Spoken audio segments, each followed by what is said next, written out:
Ha? Pag tingnan mo, maliit na lata lang yan, ha? Maliit na lata lang yan. Magkano na presyo? O, equivalent sa piso. O. Ha? $2.27. Mas magkano lang yan sa Pilipinas? Ito naman.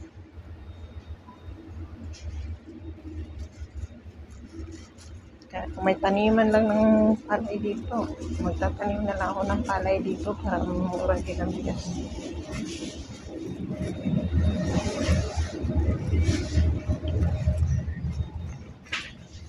Kaso lang, wala.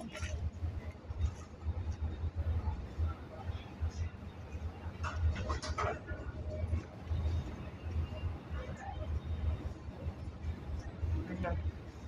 Tinapay din. Tinapay, mahal din.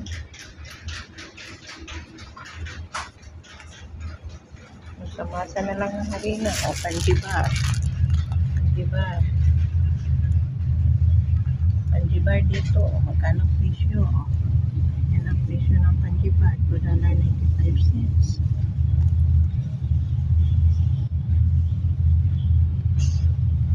3 flavor yan. Magkano lang dyan sa Pilipinas. Diba? Sabihin nyo, mura lang dito sa Pilipinas yan. Ang mura lang pala. Dito naman. Tignan mo.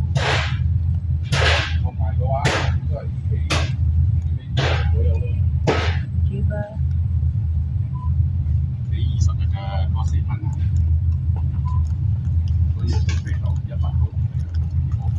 Ay, buhay.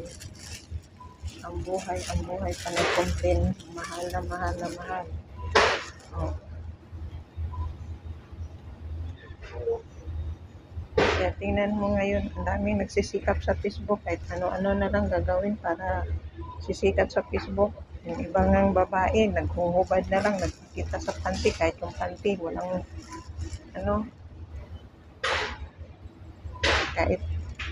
kahit ba maitim na yung singit-singitan ba, yun na lang, hala, sige. Ginoo ko.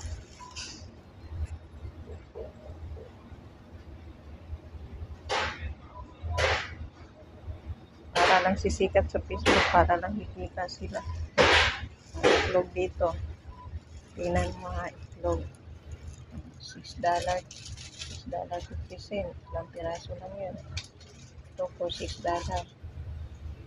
2 pack means 20 pieces. 20 pieces, $6.50. Ito. 10 pieces lang yan. $4.15.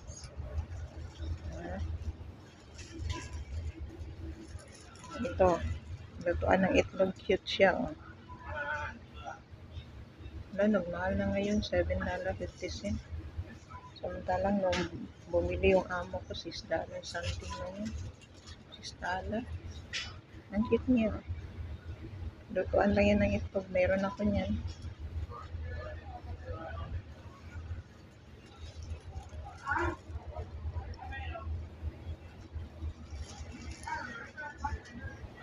Yan, mga plastic lang yun. $11.